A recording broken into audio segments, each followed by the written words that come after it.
So I guess right now nobody's in the live, so we'll be talking more to the people that are watching the rerun. But yeah, welcome. This is live Q&A number 3. Second one, me and Manny are doing just rolling solo. But we put some stuff out on Instagram, put some stuff out on Reddit, got some questions, so just want to go through all that. Got some topics that we want to cover, but I think that the questions from Reddit and from Instagram were pretty good. So I think it would give us a good amount. What Manny and I were just talking about is Sakai's got PEC West coming up this weekend. We're filming this on a Thursday. So what, PEC West, right? Not mistaken. That's right. Yeah. Yep. And then they got double wide in their pool. So guaranteed game against double wide. I'm sure some other top teams you guys will play against, but we have a mutual friend who plays on double wide. So we'll be able to get a good film analysis of that from both perspectives. And then my end, Manny, did I tell you I can throw a flick again? You did tell me. It's very exciting. I'm very excited. So last week I threw my first flick. I had a couple of drinks and I was like, let's do it. And then did it, no pain. So what was your injury and what was the recovery process like for that? Yeah, that's what everybody's asked the same thing. So the answer is I don't know, right? Like I got it tested. I'm gonna backtrack for anybody that's watching this that doesn't know. So I hurt my hurt my elbow last August. I was warming up with full field hammers, which was like super, super stupid. And felt like the strongest snap I've ever felt in my elbow. And I couldn't throw a flick, and of course couldn't throw a hammer. For like a whole year. And so I got it tested like right after to make sure it wasn't structural. Like I wanted to make sure it wasn't like the ligament or whatever. And they said it was good. It was muscular, which is great, but it confirmed that it wasn't something major. But yeah, I don't know what it was. And then the recovery process was literally like, I didn't know what to do rehab wise. Cause like, how do you can't really or you can do only as much like flexion and extension stuff like for a while, but like the dynamic kind of like whipping of a flick, like you can't really train that, outside of like doing a flick or just throwing stuff. And so, yeah, I really thought I wasn't going to play, or I wasn't going to wasn't going to be able to throw a flick again. So, yeah, I basically just kind of took time off. And when I came back, I felt good. Well, that's good. Yeah. Good that you're back. So are you playing tournaments now? Yeah. So I'll play this weekend, SFI East with Alamode. And then I'm in Virginia now. So hoping to pick up with a team for a series and maybe whatever else is left for the rest of the season. Should be exciting. Feeling good. All right. Well, I guess we can get into it. I'll just kind of note in no particular order. I'm just going to kind of go through some of the stuff. This was the top upvoted question. Manny, they had one for you, one for me. So I'll start with yours. Manny, in your opinion, if you could only work on one specific team skill for an entire season and nothing else, what would it be? Put another way, what is the single most valuable team skill that pays high dividends in practice? Yeah, I mean, I think it depends a little bit on the strengths and weaknesses of your team. But in general, I think a good answer would just be teamwork, which is a pretty ambiguous answer. But what I mean by that is both offense and defense being able to play and make decisions on the field, taking into account the positions of your teammates. And that's because that is something that you can really only improve with like a lot of other people. And a lot of other skills, throwing, catching, athleticism, you can improve easily on your own or in small groups. But teamwork is like you really need. There are some things that you can only work on by playing 7-on-7. And so I feel like that's definitely the theme for Sakai right now. Like, how can we utilize all 7 players on the field to be most effective on both offense and defense? And probably a lot of the drills that we do will be centered around making reads off our teammates. In your opinion, like, do you feel like just like skill related drills are then an effective use of your time? So like break mark, 3-man break mark, whatever it is, or things like that, like in practice, or do you prefer then putting as much time as possible into the team stuff and asking people to do that on their own? Yeah, I think that also depends on kind of the commitment level of your team, because you should like think about the skills that you need for your offense. Skills meaning like specific throws, like what are literally the skills that we need to be able to score, or play defense. And like if you're on a team where people are extremely committed and they are willing to spend more time outside of practices building up those skills, then you probably don't need to spend as much time during practice on those things, and you can focus on the more big picture things. But if you're on a team, like if you're being realistic and you're like, okay, people probably aren't going to go work on these skills on their own, then it is really important for you to spend time working on them during practice. And I mean, you should also still do some skill work during practice if there are like kind of themes that you want to communicate to everyone with the skills that you're working on. Are there specific skills that you found, or like, I guess kind of in line with this question, like, are there specific like individual skills that you have found have given you the best bang for your buck? Individual skills, I mean, for me, always throwing. Like I spent so much time throwing, just partner throwing, when I was in high school, and that really helped me lean into my identity as a thrower. And that has, it's always, I've gotten cut from lots of teams, but it has also always given me like a strong identity for every team that I'm on. Like I'm going to be a primary thrower for this team. So I guess I would say just like partner throwing in a variety of ways, which we'll talk about later. Yeah. Will always be helpful for any ultimate player. Yeah, definitely makes sense. Real quick, before we get into the next part of that question, since we've got some people here now, just want to say we're going through questions from Reddit and from Instagram, but people in the chat people here take priority. So feel free, if you just want to sit and watch, totally cool. If you want to ask questions, right, put them in the chat, and then we'll immediately jump to that. So that'll take priority. But yeah, the second part of that question was for me. So I'll read that out. So Justin, in your opinion, from a maximum impact perspective, would you rather see athletes do strength and conditioning work for one dedicated hour per week,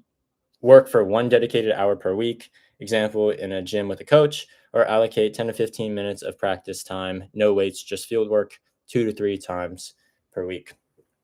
My thing is, I always think frequency is better than kind of like mega doses, right? If you think about like medicine, like you don't have to be a pharmacist or a doctor to understand that, like when you get a medication, right, they don't tell you like take this giant pill or take a bunch of pills once a week, right? They tell you take like a little bit every day, sometimes twice, 3 times a day, right? Because more frequent, smaller doses is usually going to spread that out and be a little bit more effective. And kind of training is similar, right? Like instead of just doing one workout for 1 hour, right? Like obviously the more you can do, the better within reason, as long as your body can recover from it, as long as it's like you are used to training, right? Then the more that you can do, the better.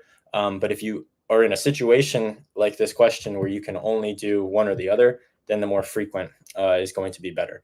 And the reason I like that is just if you're getting more exposure to certain training qualities, then that's going to help your body adapt to that a little bit quicker, right? So for the example of like, if we can only do 2 to 3, 10 to 15 minute training sessions at practice, well, we're probably not going to be getting a bunch of strength, getting a bunch of power or explosiveness, right? Because we're at practice, we don't have weights or anything like that. But what we can do is get like really high quality speed work. So then you're exposing yourself to maximum speed 2 to 3 times a week.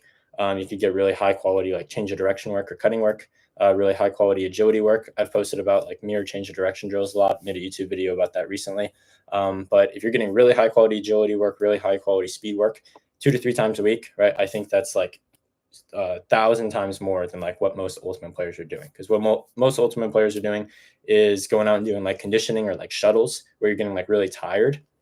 But that's not like truly speed. Like true speed work is doing a sprint, like fully resting. And that's usually like 4 to 5 minute rest or like a really, really long rest and then doing another sprint. So you're staying really close to your 100% speed. And that's what's going to push the needle on how much faster you can get, right? Improving your speed, improving your ability to sprint faster. But also, right, when you're doing like really high quality speed work like that, or really fast speed work, right, it's not just your speed getting better, but it's also teaching your nervous system and your body just to fire muscles a lot quicker. Like sprinting is the fastest thing that we can do. So that can make you a lot quicker in like your cuts as well, or jumping as well, just getting your body used to like firing super, super quick. So long way to answer that question is I would prefer the more frequent, shorter exposures. But if you can get into the gym multiple times per week instead of just one time a week, right, that's great too. Any thoughts or comments to add on that, Manny? Sounds good to me. Yeah. Or even just like to relate it to throwing, right? Like, I'm sure, I assume you would agree, Manny, but like if you had to do like 1 hour throwing session versus like 2 to 3, maybe shorter throwing sessions per week, like which one would you prefer?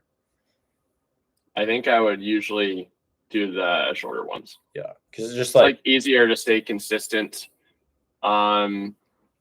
If you can just like throw it in there. Like, I'll do a couple workouts a week with teammates, and then we'll just always row for like 15 or 20 minutes. And yeah, I feel like it is more helpful for me to like revisit things frequently. Yeah, I like that too. Like being able to, I think that's a point that people kind of miss too, is like being able to recall how to do certain things in like different states of like mind, different like physical states is important, right? Like if you're a little bit sore versus if you feel like 100%, like the way your body like has to recall like the movement pattern of being able to throw a flick or being able to throw a backhand, is just slightly different. So the more frequently you can do it, then the more your body's like, all right, when we feel crappy, we can still throw this flick well. When we feel great, we can still throw this flick well. Like, yeah, I just think that's something to consider too with those like frequent exposures. The next question we'll go to, I couldn't tell who this was for. So if you want to start with this, Manny, and then I have some thoughts too. But how would you structure your training and season differently if nationals was 4 days, 8 games, 21 players, instead of 4 days, 6 games, 26 players? In the first scenario, when games were also more points on average, players would play about twice as many points as one today, though the top few would only play maybe an additional 50%. It sounds like one of those really long math problems, but I think it's basically just like, if nationals was more volume versus less volume, how would you change your season and your training? I am not sure if we would change it a lot. Like, I think we're already kind of maxing out our physical capacity at practices on Sakai, and it's like, we want to make sure we're balancing challenging ourselves as much as we can at practice, but also staying healthy. Like, staying healthy is top priority, especially in the weeks leading up to nationals. So I don't think that's like it. Like 21 players versus 26 obviously is a difference, but for most teams at nationals, you've got a few players on every roster who are only playing 4 or 5 points a game, and probably even fewer for a lot of them. Like, some players will play an average of like 1 or 2 points a game in a bracket game at nationals. So I feel like 21 versus 26 players, over the course of a tournament, it could add up.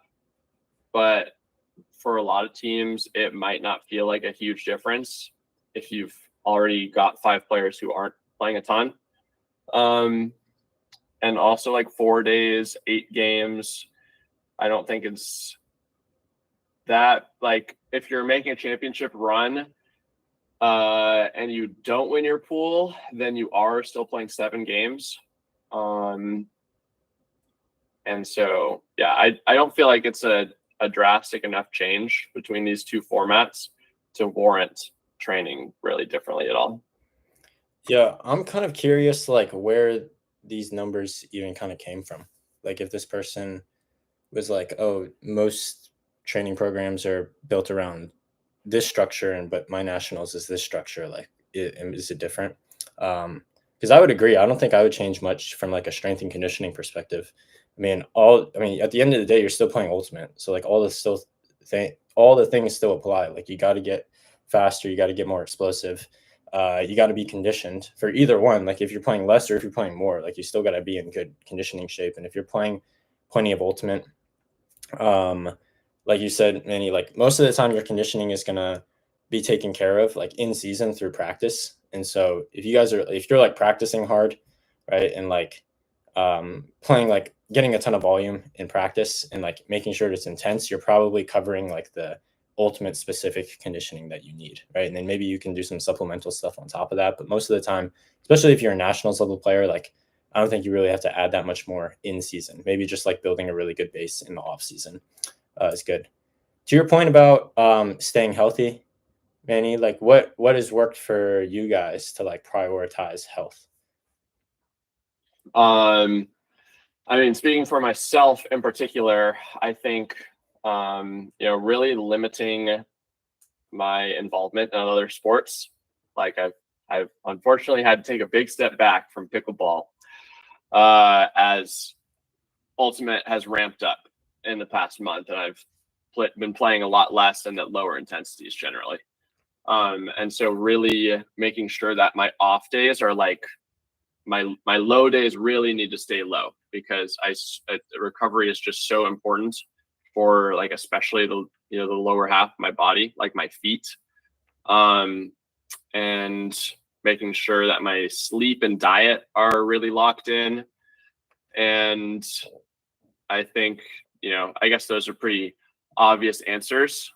And in general, I also think that this early season, if people are injured, like that is tryout season is really rough for people who are injured, because they need to like keep playing at tryouts often. But if you already have a roster spot on a team and you're dealing with an injury, like now is not the time to push through it. Now is the time to like do your physical therapy and return to play at a pace that is good for you. Like you're not trying to return to play as quickly as possible. You're trying to maximize the amount of time that you're going to be healthy after you return to play. Yep. I have a follow up on that too, but real quick, we got 2 questions from Chris R in the chat. Chris, second one looks good. I think Manny, you can cover that one. I'll read it. Manny, can you see the chat? I can, yeah. Okay. I see it. Do you know what they mean by I think sequence vertical is referring to a vertical stack. Is that right, Chris? Let's talk about the second question. Maybe Chris can expand on the first question a little bit. Because like there are different ways to sequence a vertical stack. Like some teams cut more from the front, some teams cut more from the back. Buzz Bullets ran a sequence vert. In the past, I have never seen the Buzz Bullets run a vert stack before for their base offense.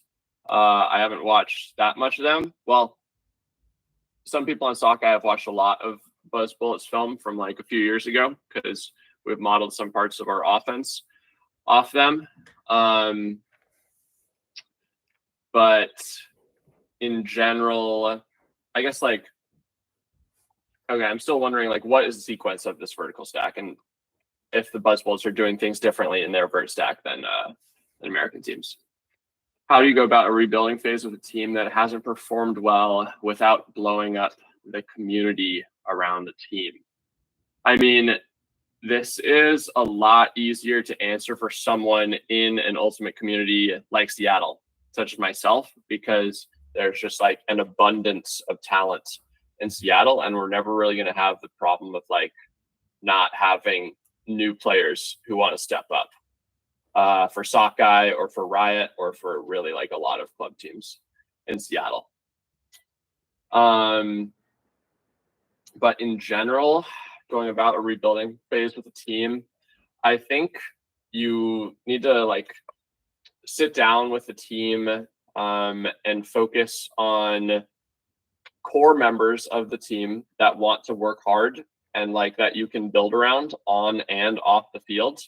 like which players on the team are super committed and are going to put in the work to bring the team back to where they were or elevate the team's level. And how do you elevate those voices of those people? And also just get on the same page about what you want the future of the team to look like, with the players who are left remaining on the roster, and also how are you going to cultivate a culture that aligns with those goals. Sweet. Was that both, Manny? I guess I'll talk about in general my opinions on vertical stack. I think the problem with vert stack in general is that you've got a lot of people in the middle of the field, and it's very poachable on the sides. And so I think most good club teams nowadays are doing some sort of like surround scheme or triangle or something. And when you're playing vert stack and you run into that, then you have to change the way you play offense. You can't really just continue playing normal vertical stack. And if you have players who are able to be flexible like that and play like a different offense than just like vert stack against person, then it can be good. But some teams get really messed up by those coaching schemes. Manny, we got Alamode Ultimate in the chat. Hell yeah. I think that's Gavin, but they said name a Gavin, my guy. Gavin. I'm pretty sure that's Gavin, but they said name a club team like that. I think when you were referring to blowing up teams, or do you remember specifically? Okay, well, Sakai ran a vertical stack in 2023, and it was like every single team we played against would poach the crap out of it. Machine, Pony. I mean, we didn't go to nationals that year, so there were a lot of good teams that we didn't play. But when we went to US Open, it was just like all these teams would just like surround the stack, or we would have room for like only vertical cuts that didn't really use horizontal space. And I remember teams like Omen and Vault like switching really easily on those cuts, and we would not do a good job of punishing those switches. So I just feel like it's gonna be really rare if you're playing at like the higher regionals or nationals level that you're gonna play vert stack against a team and they're just gonna defend it strictly one-on-one. But if you do play against a team like that, then vert stack will probably be a pretty good option, because it's really hard to stay with people if they keep making vertical cuts. Yeah, I think at like the sectionals and regionals level, vert probably still works. But I think, yeah, to your point, like I know at least for Alamode, like when we played higher level teams like nationals or like really high level regionals teams, like vert was really hard. Or like the U24 Japan team, it wasn't like the true Alamo team, but we ran the same like vert from the front. And I mean, just like they just sat under it super, super easily. Like they didn't even have to switch or like poach it or bracket it. They were just good. Yeah. And if you've got a team like Truck Stop, who runs kind of like mostly vertical, Truck Stop is one of those teams who is just extremely comfortable playing kind of like zone O a lot of the time. Because the truck of the last 2 years had extremely skilled throwers and also cutters who were really comfortable operating in small spaces. And so they were just, it was really hard to get truck to throw turnovers. And I think that's why, vert stack can be great for possessing the disc for long periods of time, because you've only got, besides the thrower, you've pretty much got one person in the reset space most of the time. So you should like always be able to get a reset, and truck was great at possessing and just working through possessions and eventually scoring. Manny, compared to the first time we did this, I feel like we're getting a lot more questions. This is great. Yeah, this is awesome. I want to answer Bless's question, because they asked this a little while ago. I want to make sure we don't miss it. But about improving vertical jump and like what's a good standard for a vertical jump. So they said they can jump about 26 inches, but they don't know what they should aim for. I actually don't think there's like, well, one, there's not enough data I would say, to like say there's a specific standard, and two, I don't think we should really be going for a standard, right? Because Manny, how tall are you? 6'2". Yeah, Manny 6'2", I'm 5'9". If me and Manny can both, let's say the standard's 30 inches, right?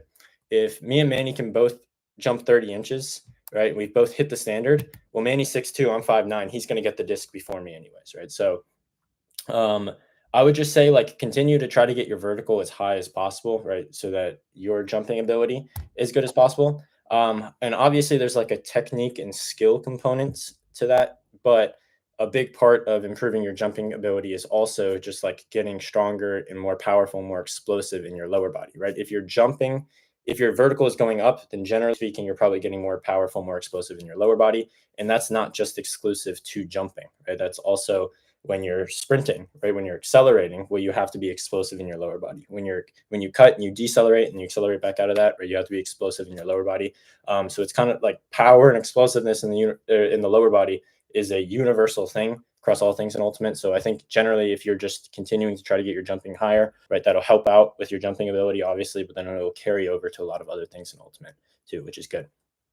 Yeah, and as Sam says, jumping ability has a large genetic component. So I feel like you shouldn't be comparing yourself to one standard for like everyone. You should be comparing yourself to yourself only, and like, can you jump higher than you did in the past? Yeah, and if you really can, good job. Go ahead. Yeah. No, that's all. Oh, I was gonna say too, because if you really think about it, like I actually think it's kind of like social media's fault that Ultimate players like overvalue vertical jump. Because if you go on, so like to make the Instagram videos that I make, like I always include like a little highlight at the beginning before I go into like the exercises or whatever it is. So I'm on like the UFA's Instagram page all the time, and I swear like 99% of the clips are just like people skying each other.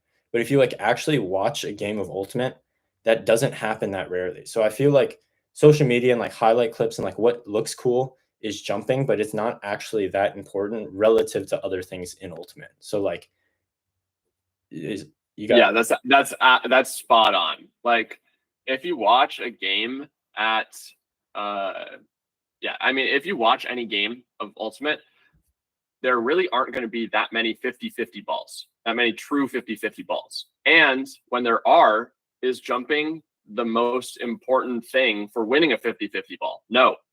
It's reading the disc and body positioning. Jumping helps. It's awesome if you can jump high. And jumping high is great because it expands your catch radius. But like, there are so many more things are way more important in Ultimate, like acceleration, change of direction, all the strategic components of that contribute to like making throws high percentage. And it's like, I don't know. I can think of so many effective players out there that I've never been like, they don't have an impressive vertical at all, but they're phenomenal Ultimate players. And also the inverse, I can think of so many players who can jump really high and are really bad at Ultimate. That's very, very valid. Like, yeah, I can think of players who, if Gavin's still here, he can probably think of them too, that can, jump really higher, but are probably some of the lowest IQ Ultimate players I've ever met. But it does feel just really cool to jump high. Yeah, exactly. Because so when I like onboard new clients, a lot of times I'll ask them to send me film of them. Like I have one client or one previous client who like had played at a good level team, so had a lot of like ulti world film of himself. And he sent me like a bunch of timestamps of like different things that he wanted to work on, different things where he felt like were weak in his game, and I could actually see it. And I remember he sent me one clip from one game, and it was like some guy like skying like 14 people, whatever. And he was like I want to be able to do that. But then I watched the rest of that game, and it's like there were so many times he got beat on defense because he couldn't like flip his hips well enough, or like he just couldn't cut well because his cutting wasn't really good. Like there were all these other things within that film that like I feel like really needs to be like worked on. And the only thing that he valued from that entire game was just like that one guy skying a bunch of people, you know. And so, yeah, I think that's just another thing that kind of highlights that. Cool. Should we hit? I guess Gavin said, Manny, important question. How do you feel about Chile? Chile. Like the food? The country. Chile, the food is spelled with an I at the end. Chile, the country is. I truly don't know anything about Chile, the country. Well, I have never been to.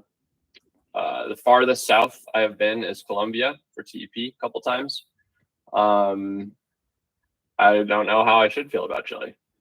Do I want to learn? Sure. Well, I was wrong when I texted you earlier. Instead, it's not TEP. It's some tournament in Chile that Gavin and I might go to in October. In October? In October, I believe. Well, I mean, that's what nationals are. So you got to pick one. Got to pick one. All right, let's answer Sam's question. Sam, we were just talking about you too.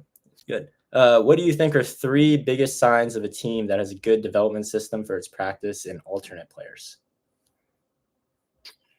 I think it is probably a good sign of development when practice players go on to be on the roster for these teams.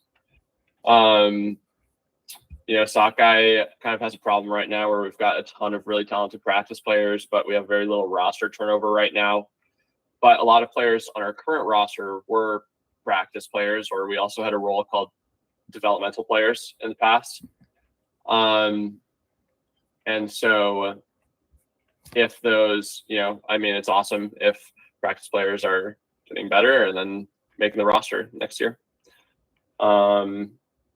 Other signs of a team, I guess, how do those players feel? Like, do the practice players feel like they're being overlooked? Do they value their experience with the team? Or are they just not having fun? And are they going to leave the team for a different team that makes them feel more valued? I guess those are 2 things. Do you have any ideas? I would just say like probably the amount of reps that practice players and developmental players are able to get at practice, I feel like is important. Just comparing it to like all the college basketball that I've been seeing, like working in that setting, at least on like the men's side, like walk-ons and like the bottom of the bench will usually be on the scout team. So if like the actual team is working on offensive plays, then the scout team is like defense. So even though they don't get to work on like specifically what the team is focusing on, like they still get a ton of reps because they're like playing all practice. So if like your 3rd string center gets to defend the starting center like for 2 hours straight at practice, like I feel like even though they're not technically doing what the team's doing, they're still getting a lot better because of those reps. So I feel like if your team is able to like incorporate you in that way or somehow in that way, whether it's like you are the defense while the team's working on offense or something, like I think that is really valuable. Athleticism is great, but IQ lasts longer and keeps you on the field. Absolutely. Do all elite teams have dev teams? The answer is no. Not all elite teams have dev teams. It depends on what you mean by dev teams. I would say most elite teams do not have, almost no elite teams have a dev team that is explicitly affiliated with them. I think maybe Dig does, and Furious just started this year. But in general, it's kind of tough to like have a whole team of people if the goal of those people is just make this other team. Like in Seattle, the Sakai have a B team. We don't have a B team. It would be awesome for us if we did. In the past, in Seattle, there is a team called Emerald City Ultimate, aka Voodoo. I played on Voodoo in 2019. Many other players on Sakai. I think about a third of our roster currently has played on Voodoo or Emerald City at some point. But Emerald City was not a dev team for Sakai. It was very much its own independent entity. And we were, in 2019, we were pretty close to making nationals. We were definitely we were probably the 17th best team in the country that year, like pretty definitively. We were in 2 games to go. And after, Emerald City ended up folding, and then those players mostly got dispersed among other teams. And now the second best men's team in Seattle is Switchback, and they're not as competitive as Emerald City used to be. But yeah, as Sam said, it's very tough to have affiliated B teams. Most of those teams are built out of spite. That is honestly true. Like players who felt like they were snubs from making the top team in the city will make another team, and so they don't want to be affiliated with the top team in the city. I've heard that for the Dig B team, like it's also kind of funny how like in 3 years, not a single person from the B team has moved up to the A team or Dig. Yeah, I mean, so I would be curious to hear from those players on both Dig and on the B team, like if they think that's working out for them. And yeah, I mean, they're like on Sakai, we've also been struggling with like, is it better to have practice and developmental players play like with Sakai, or is it better for them to play with another team and have a bigger role on that team and feel like they can develop more like that? And I think the answer is unclear. All right. Manny, moving on. Oh, there's one more question from Sam. Oh, let's go another Sam. What do you think about a hypothetical USAU letting elite teams play one non-TCT event? I think it would be great for tryout purposes. Curious to hear your thoughts. Well, elite teams do play non-TCT events. Sakai went to Canada early on in June, and we played games. We participated in a practice weekend with Furious George, and we scrimmaged against them. And it was not.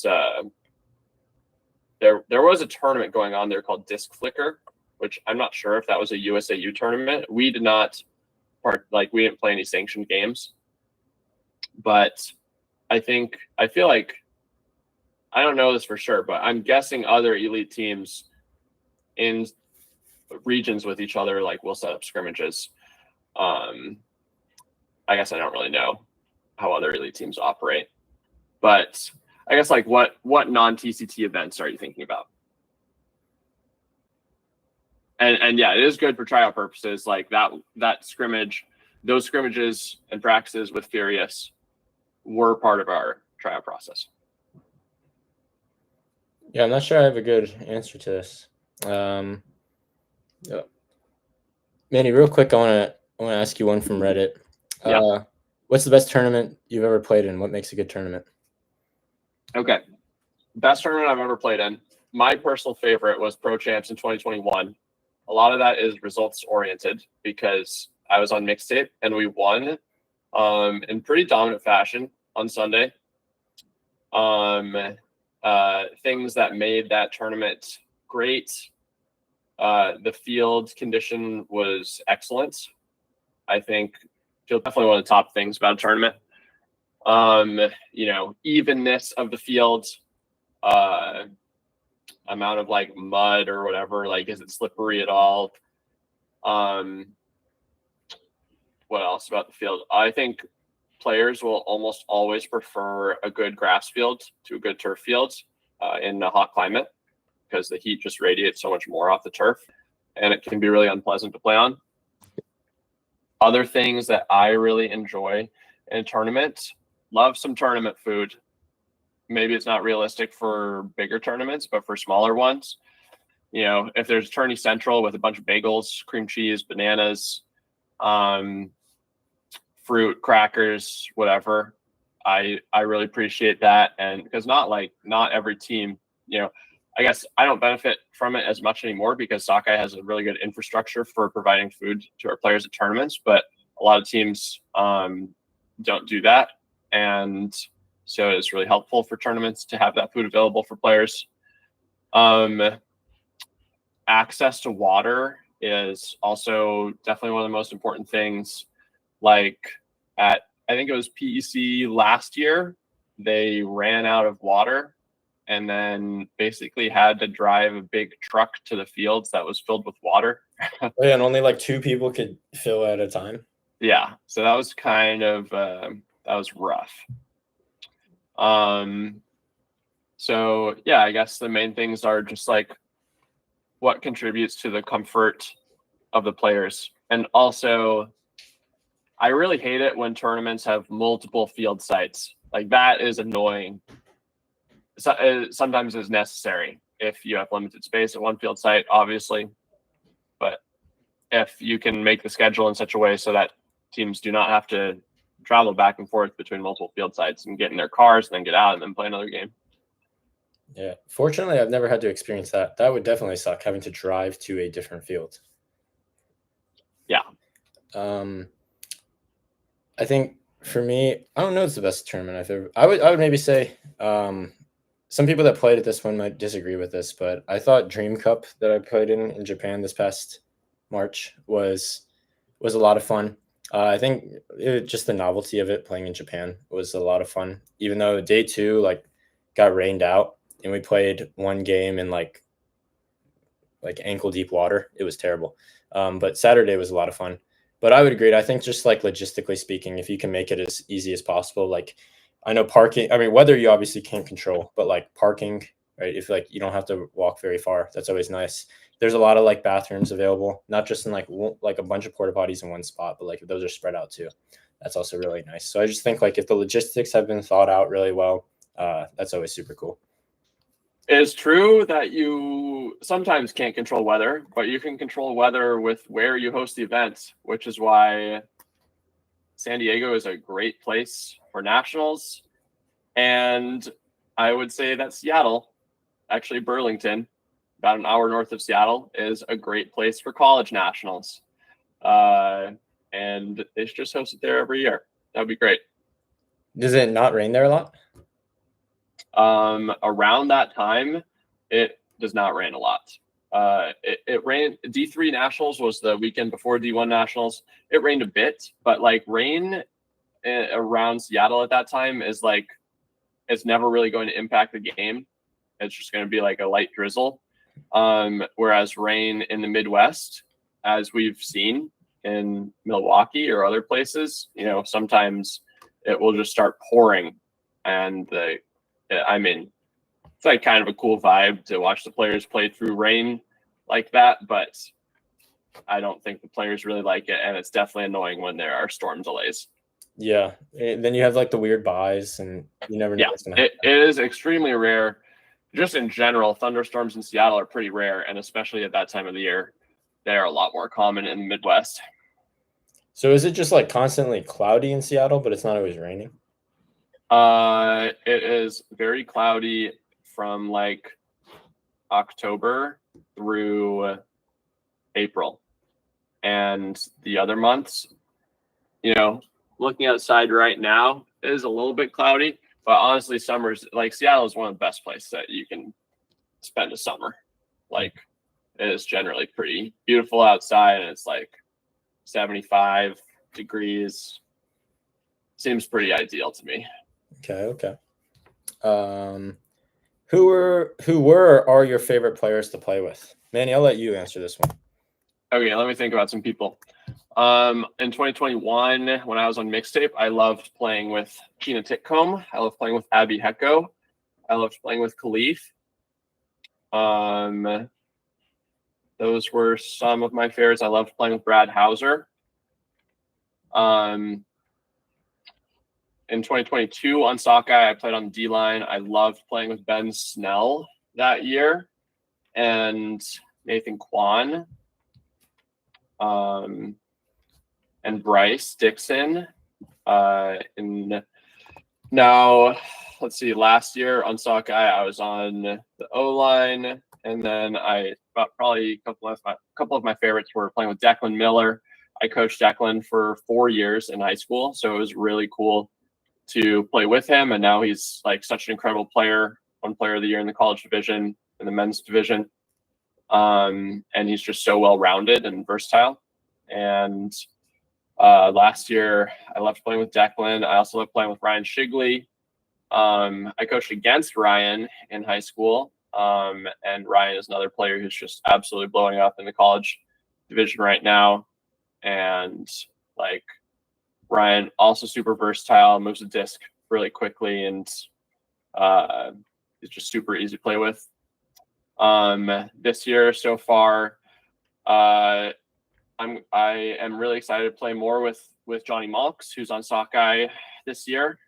We haven't gotten that many reps yet together, but we will this weekend at PEC.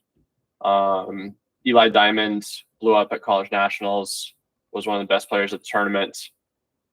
And of course, I'm excited to play with Declan and Shigley again, and also other players, but I can't list every single person. Is Johnny Malks on Sakai info that's been released yet? Yeah. Okay. I'm not breaking that news. People have known about it for a little while. Got it. Okay. Cool. Real quick, I want to say it looks like we have some new people kind of in and out, but we're going through questions on Reddit or from Reddit and Instagram. But anybody here, you're welcome to just sit, watch, and listen. But if you put any questions in the chat, that's going to take priority. So we're going to keep going through questions we already have. But if you put something in the chat, we'll be able to answer that for you right away. Sam is saying like some regionals or sectional tourneys without it affecting rankings. I mean, I think teams do that all the time. Like teams will play in little round robins in their city. Sakai has done that in the past. It can be difficult to get elite teams to do that if they don't feel like they're going to be challenged by the other teams in the tournament. But I mean, it definitely can be beneficial. So I think like USAU, you can do whatever you want, just don't make it a USAU sanctioned tournament. So it's not like USAU is preventing teams from doing that. Manny, what do you think are the best workouts / drills for a rookie or amateur to start getting better at Frisbee? It's a big question.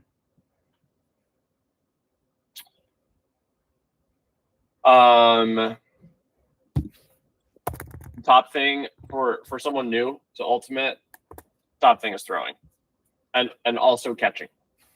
But okay, I'll talk about catching first because I have a really simple, easy drill for that, which is you're throwing with partner, and then every time you throw, basically you're gonna be about 15 yards away. You're gonna jog out a few yards and then cut under at like 70-80%, and the partner's gonna throw it really hard at you. And you can kind of modulate the difficulty so that you shouldn't be catching everything. Like you should be challenging yourself. The thrower can throw it hard. They can throw it a little bit inaccurately. This is something that whenever I like drop a couple discs in a row at practice or something, like I'll make sure to go and do this with a teammate. And it's really, it always makes me feel a lot more confident in my catching, because if someone's just rocketing passes at me, and I am just getting used to that, like the passes I catch in game are going to be so much easier. Throwing wise, I am a big fan of splitting throwing training between like, I think there is value to being just really work on your consistency. For example, Simon Montague, one of the best throwers in Ultimate of all time. He told me that he did basically for his whole Ultimate career, he kind of just did the same throwing workout over and over again, which would be 15, 20 minutes, however much time he has to throw, maybe even just 5 minutes. He's going to throw like 5 flat forehands and backhands, then 5 5 either IO forehands or backhands, and then 5 the other curve forehands or backhands. And that was for Simon, who came from Seattle and then went to Carleton and was playing so much Ultimate. Like that was all he needed because he's doing so much throwing in game as well and getting a lot of different experience. But if you're someone who is maybe not the primary thrower on your team and you're worried about making throwing mistakes in practice, but you still want to get better at your throwing, then I think using this concept called differential learning can help you out a lot with your throwing, which is building in a variety of types of throws into your throwing routine. And so whenever I am throwing nowadays, I feel like I'm kind of getting diminishing returns from just like stepping out and throwing a forehand or stepping out and throwing a backhand. And so I really like to pick a focus for myself to work on and switch up the focus often. So the thing I did yesterday was I would catch the disc and then immediately basically try to throw it back to my partner as quickly as possible. And so working on like transitioning my grip and also challenging how quickly I can release a disc. And you can do that all sorts of ways. You can work on throwing it as low as possible, throwing it as high as possible, releasing it as far away from your body as possible. I have a couple drills on the Patreon for working on diversifying your throwing skills, which are like working on pivoting, because pivoting is also really important to setting up good throws. And so bottom line, if you're a new player coming into the sport and you want to get better at throwing, work on your consistency, but also work on throwing in a variety of ways so that you can really push your limits as a thrower and expand your comfort zone. The thing I've liked that you've said multiple times, I think you said it on the first Q&A too, is just like playing mini, especially if you play it like frequently enough, or you're playing like a ton of reps within a day.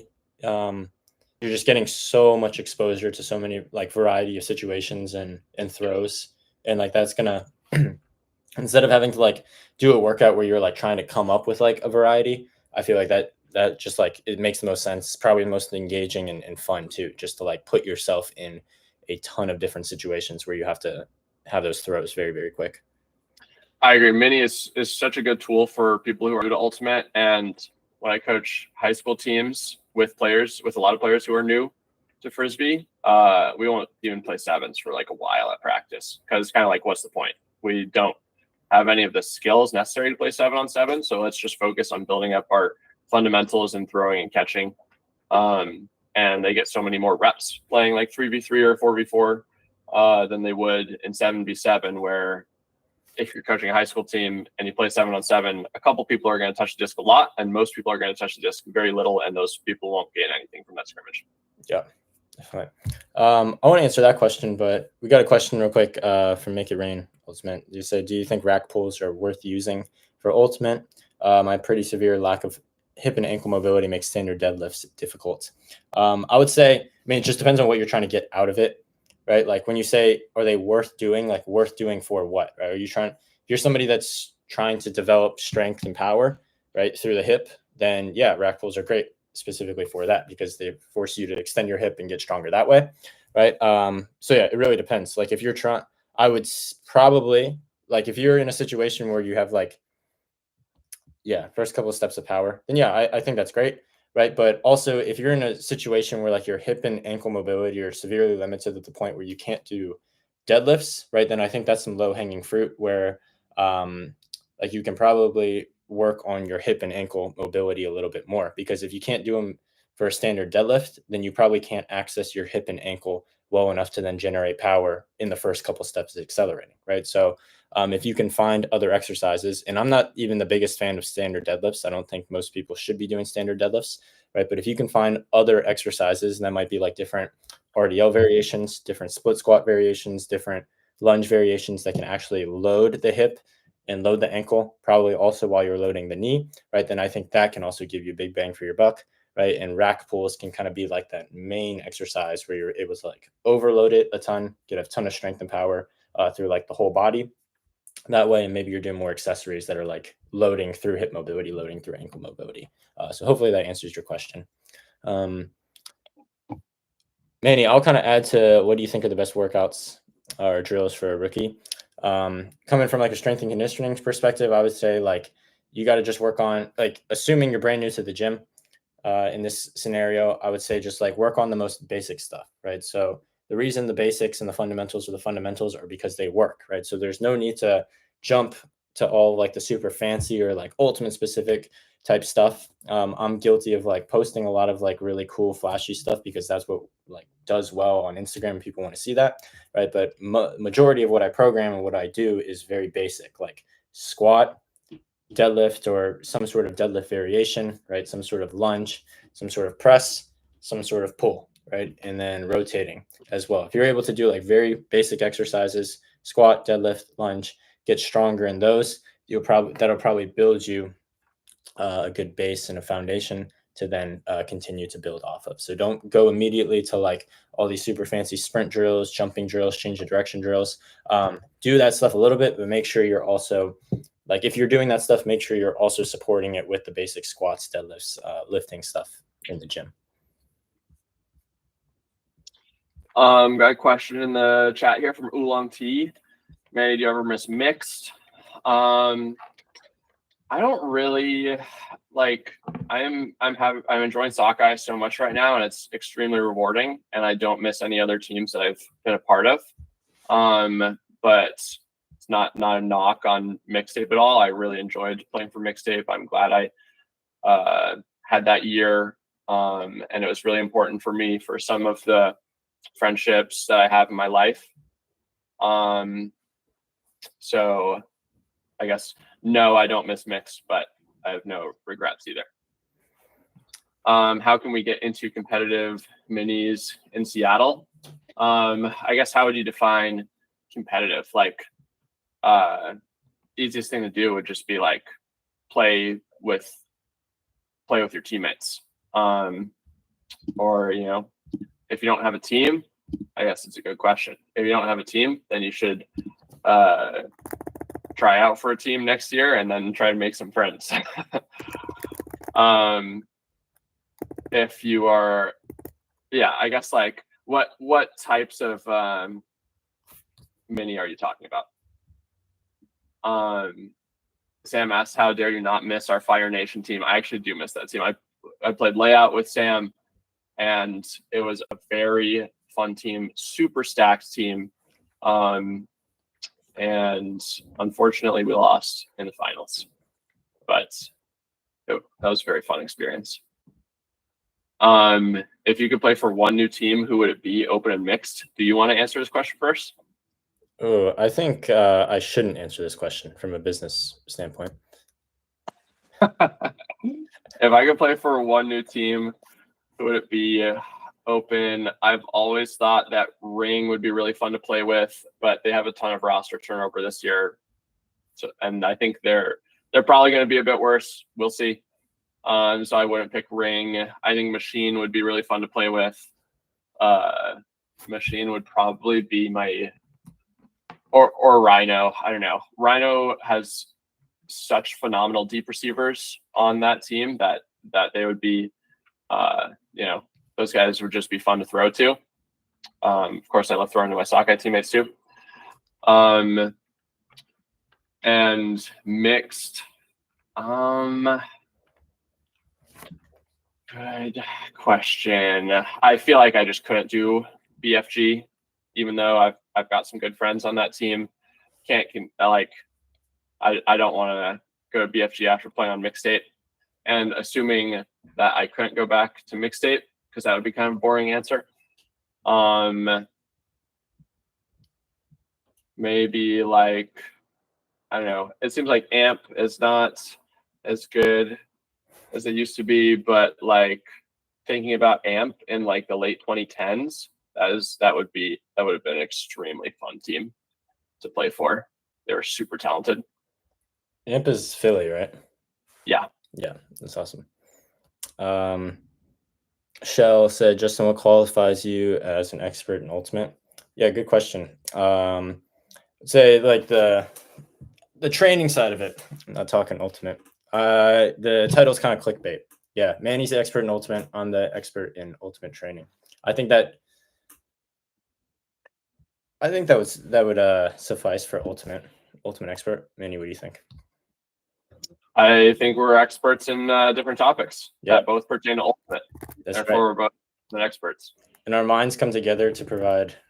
We also have to write expert to get people to click on the That's thing. Right. What really qualifies anybody as an expert, you know? Any advice on how to develop better chemistry with teammates you don't play well with? That is a good question. I think you need a really open and honest line of communication with your teammates. If there's like an issue that's preventing you from playing well together, maybe that's your personalities, or maybe it's just on-field strengths. Like you need to talk about it actively and figure out mutually how you can play better together. So yeah, probably talking about it is the biggest thing. Okay, for another one from Shell. Sakai game this morning. How are you feeling this season, Manny? You all healed up. How has Justin's program for you augmented your recovery? Shout out Shell for the plug for Tobu right there. Hell yeah. I feel really good this season. Basically, I was really struggling for like, obviously I struggled at nationals. And then a couple months after nationals, for people who don't know, I think I strained my calf. Basically what happened is I dove for a layout D in the pony game. I actually started cramping like a few steps before I laid out. And then it wasn't like a normal cramp where, I eat some food, drink some electrolytes, and then I'm able to play through it. It really just stayed extremely tight. And I could walk, but like couldn't really put any weight on it. And even when I was just walking, if I would take a bad step or something, then I would get some sharp pain. So super unfortunate. Wasn't able to contribute after that on the field at nationals. And then after that, like for like 2 to 3 weeks, like I really couldn't sprint at all. And then I returned to sprinting, but then like my body felt pretty bad for a couple months overall. And I would still experience either calf cramps or hamstring cramps when I would play mini or sometimes 7v7. And so that was tough. And part of that was also I oddly got very sick for like almost 2 months in November and December, and my body was just really not recovering. And I think what also contributed to my injury at nationals last year was I got pretty poor sleep throughout the summer. And I've been taking some measures to sleep better, having more consistent bedtime, making my room, like darkening my room so that light doesn't wake me up early in the morning. And I think like missing out on like an hour of sleep pretty consistently each night last summer really added up, and contributed towards my recovery not being great. So after I don't know, around January, that's when my body started feeling good again, but I would still just kind of get these calf pains. And then probably just staying really consistent with my training and recovery in particular. Like I was saying, like keeping my low days low, making sure that I'm load managing well. I'm limiting the impact on my body. I'm not just going to go play pickleball for 3 hours pretty intensely on my off days all the time, like I used to do. And so my body has been feeling really good recently. It felt great at Solstice. I haven't had any calf tightness in a while, really. And Justin contributed to that throughout the off season by like giving me some significant like calf strengthening exercises. And so I would do like seated calf raises. I would do these like calf isos where I'm holding weights. And also if you're just doing plyos and sprinting in general, like that's also good training for your calves. So I would say things have been going well body wise. After last season, I was kind of having a crisis. Like, I don't know how I'm getting so old. Can I keep playing Ultimate? And now I'm feeling pretty optimistic about the rest of the season. Heck yeah. Yeah, I didn't want to tell you this in the moment, but I mean, the moment being like when your calf strain happened and like afterwards. But yeah, Sam brought it up.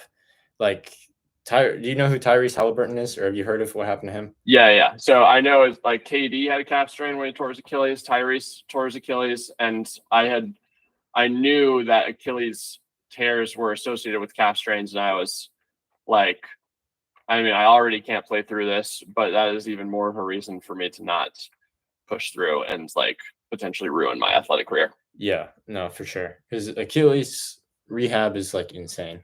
And yeah, most people don't come back like to what they were, anything close to what they were before. So that's really good. Real quick, yeah, someone asked, where's Justin playing club this year out of retirement? I'm playing this weekend at SFI East with Alamode, and then the rest of the season still TBD. Not sure. I'm living in Virginia currently. Missed like tryout season.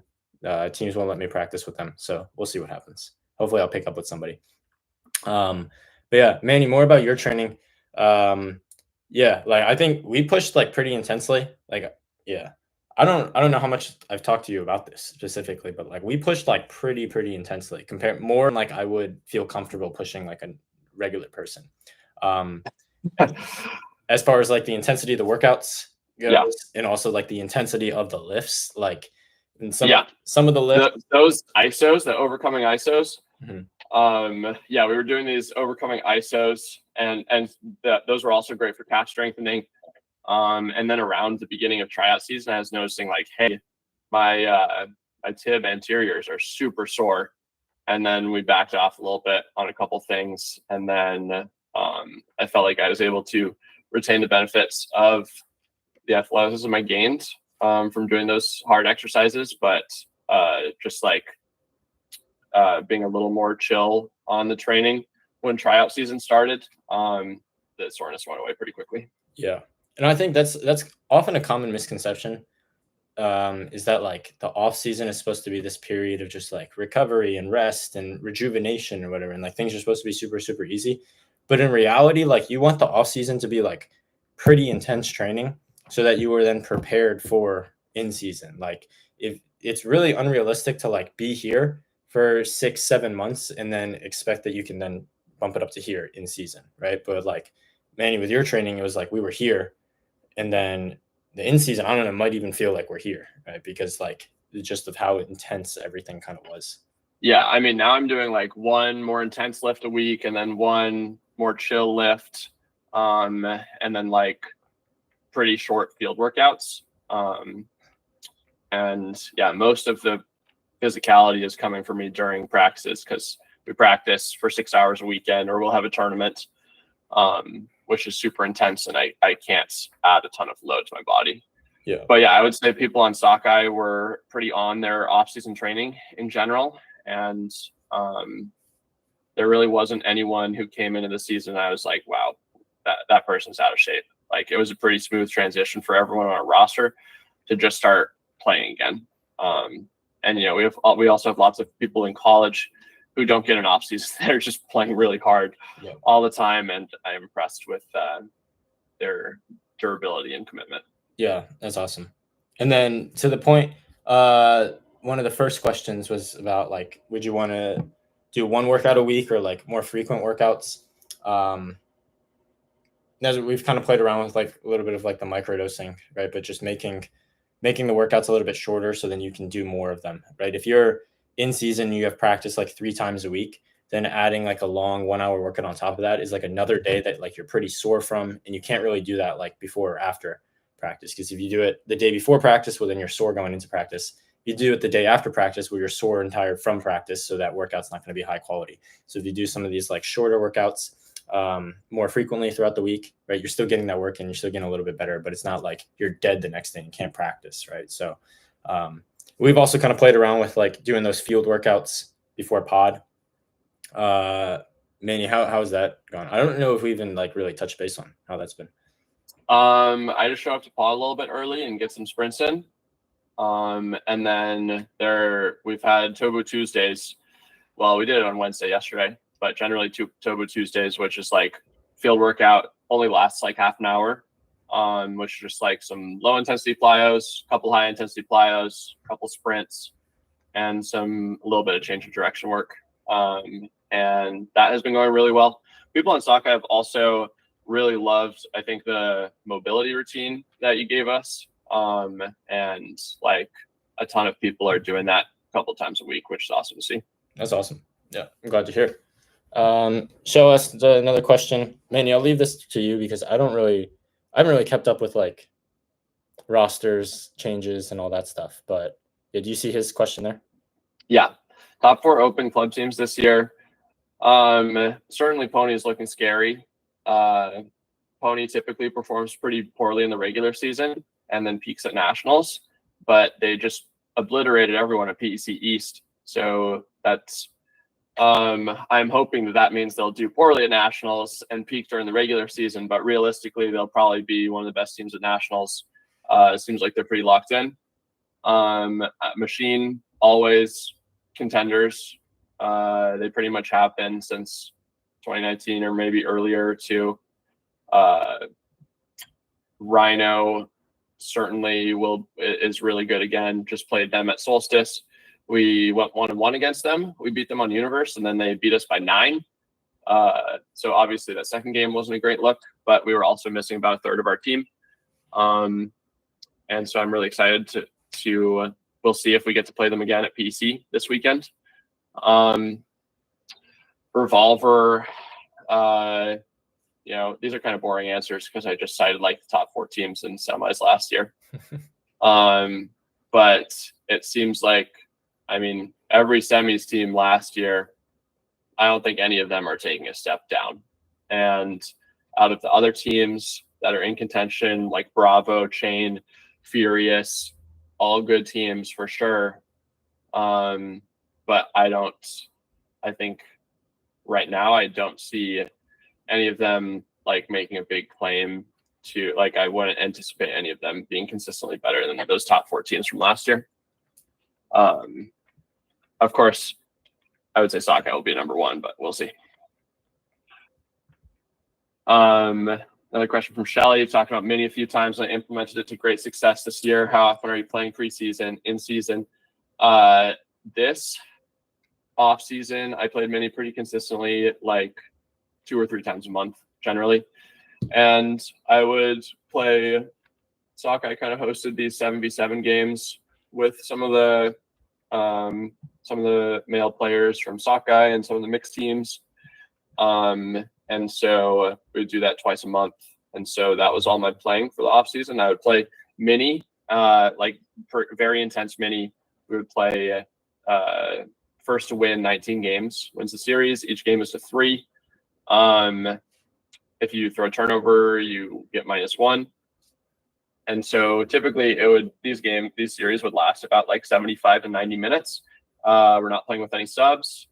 And so, Justin, when you would look at my heart rate on these things, because I would track it with my Fitbit, my heart rate would be in a peak zone, like a lot.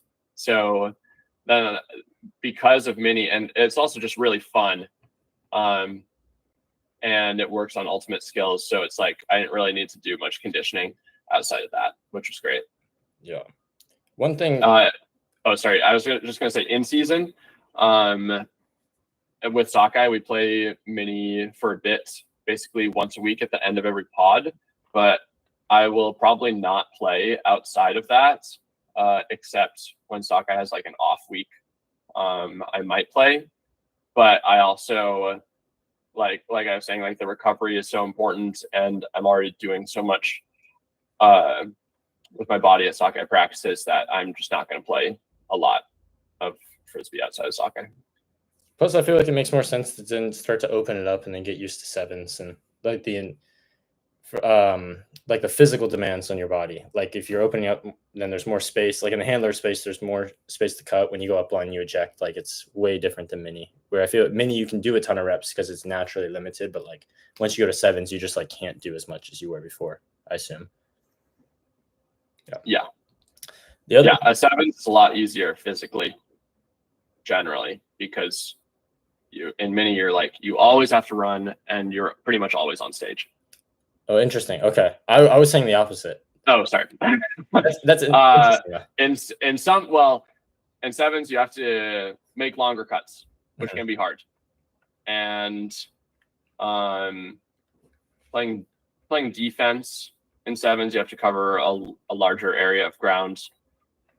But your average heart rate will definitely be higher playing Mini. Yeah.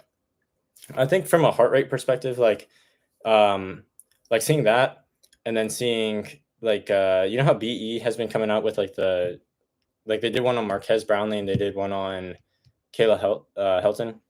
Where was the heart rate? Yeah, they're just showing their like watch data pretty much. Yeah, but you see their heart rate is around like 160 to 180 like the entire time they're playing, and like if you really think about that, that's like super super high. And I think a lot of people with conditioning are like, there's this whole like zone 2 heart rate wave where like you have to keep your heart rate low to increase your VO2 max, yada, yada, yada. But like, I feel like if you can go out for like a 20 or 30 minute run, like, and just like get comfortable being at 160 or 180. Like it's very, very difficult to do. But over time, like I actually feel like that's one of the best things you can do for conditioning. Like I know for me now, like I'll go out on a 20-minute run, and like my heart rate will probably stay around like 170 the entire time. And that used to be like I would be dead afterwards. Now I'll just like I'm breathing through my nose the whole time. I feel fine. So like being more comfortable at like the heart rate I know I'm going to be at in game. Like your conditioning doesn't always have to be these like shuttles or intervals or like super, super intense things where like your legs are burning. Like sometimes you want to challenge just like the heart and the breathing. Yeah. Calvin Brown tore his ACL, his other ACL, and that is really sad. And I'm bummed for him. That is very sad. Will you guys do any more film review? The long form reviews you guys do are excellent. Thank you very much. Certainly, we'll do more film review. I think I wanted to reach out to Brett Holzmeyer, because most of the film review is centered around West Coast teams, because those are the players I'm more likely to be friends with. But I would love to get like more of an East Coast perspective. Pony Rhino, Machine Revolver. I mean, yeah, those are the teams that I'm anticipating will be the consistently the best throughout the season. It's really it's the most chalky answer I could give, but yeah. Yeah, Sam's right. If you're not hitting 170, 180 playing Elite Club, you are doing something wrong. Another question from Reddit. What's the best Zone D system you've ever played in? What about person/junk D? Most common Zone D that teams will run that I think is pretty generic, but like it's good, is you've got positions that you're going to stick to. So the mark is going to stay the mark the whole time. I guess you'd call it a 1-3-3. But like the numbers are misleading, because at any given time, a zone is going to look differently depending on what the offense is doing. Like if you're playing the wing in a zone, but no one is in your area of space, you should not be standing there guarding no one. You should go like find a place on the field where you'll have an impact. But in this zone I'm talking about, there's a mark that stays the mark, and they're going to trap both sides. So whichever sideline it goes towards, they're going to start shading towards that side. And then when it gets near the sideline, they'll go into a full trap. And then when it's on the sideline, it basically turns into a cup with the other two members around the front wall. And kind of the middle person or the short deep can sometimes become a fourth member of that cup. And then you've got two wings and a deep. And that is a zone that is just really common, works really well in high school. In Washington State, the Eastside Prep won 2 state championships in a row. They're undefeated. They played exclusively zone. They extremely rarely play person defense because their zone was just very effective. That team had Axel Olsen, and he would just like huck it every time on a turn, and somehow it would always work. And that's how they won. Manny, we got the question in the chat, and then I think the last question from Reddit, and then it'll probably be at time. What are my personal goals for the tournaments this weekend? I really want to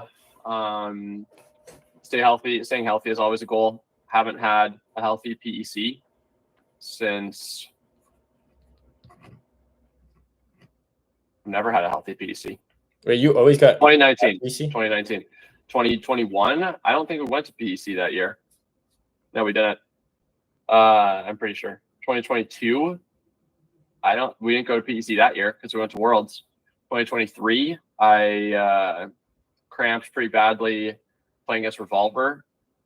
This was on film, and the disc went up, and I cramped mid-run, and it's so embarrassing because it goes against Kevin Tien. I'm like in perfect position to get this D, and then I just like slow down so hard, and then I just look like so unathletic in that moment. And I still think I'm going to get the block, so I didn't call injury immediately when I cramped, and then he just ran past me and caught it, and then I sat the rest of that game.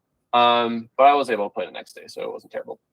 2024 last year, I sprained my ankle kind of badly. Coaching cut camp the week before PEC, I was participating in a scrimmage with the players, and I just rolled it. And it was pretty limited at PEC. Was able to play most games still, but I was limited. Gave up a 8 against Alamode. That sucked. Lost my bet. Yeah. And so this year I'm excited that my body's feeling good. And besides that, on the field, I just really want to do a good job playing my role. The role of handlers on Sakai is just like, we want to get the discs to the cutters and just be good distributors. And so I'm excited to have almost our full roster there and just have a lot of trust in everyone and keep my, if I'm not in the play, I'm going to keep my defender occupied and prevent them from having an impact on the play. And if I'm in the play, I'm going to throw it well. Heck yeah. For me, I haven't thrown a flick in a year. I can finally throw a flick again. Started last week, so I'm super excited. I had to play like righty and lefty backhand only, and also just like change the way I looked at the game and like the situations I could get in. Right, so now like having the flick back, I'm super excited just to see how I go, how I do, and yeah, how everything feels. Manny, did I tell you I'm going to be on O-line? Wow, first time ever? What the heck? Yeah. So I'm really excited. I also I know like if you get broken, you have to play defense, but most of the time on D-line, like I would go into every point knowing that I was going to be like exhausted by the end of it. And so it would be kind of like a different perspective too, I feel like. Yeah, definitely. But playing O-line is so nice because you don't have to start every point by running like 50 to 70 yards. I guess. I love that about O-line. I love being centered too. So chill. So what I was thinking, because the question about the film reviews earlier, you mentioned wanting to get Brett on. We'll get like the Sakai double wide film review. Yeah, I probably won't go too in depth with our Sakai strategy that game, but happy to talk about some things. We get a little analysis. Sam is here. Sam's idea. I'm sure he'll be happy to talk about that one as well. And then what is done well, and I think people appreciate this because most of the film that's available is on really high level teams, right? And so most of the film review then is on high level teams, right? But the times where Manny, you've reviewed my film, I think has been like nice for all the players that are like sectionals, regionals level, because I make sectionals and regionals level mistakes, right? So people are able to like learn from that. So maybe now that I won't be on defense, we don't have to talk just about defense and like you'll be able to see more of my offense. It might be interesting to then analyze that and then help people not make the same mistakes that I make. Yeah, totally. Have you been working on your throwing much? Yeah, or not that much because you couldn't throw for it. I have been, and I practiced with a team, like a regional level team around here, twice last week, and I felt really, really good. So I'm excited for it. Like my throws felt like I hadn't stopped throwing, and so like I felt solid. That's awesome. Last question. I think this would be it. Well, I also didn't answer K-Man's second question. Not K-Man's. Oh yeah, it was K-Man's. There were a couple questions from K-Man I didn't answer. Which is like, what about person/junk D? I'll try to be succinct.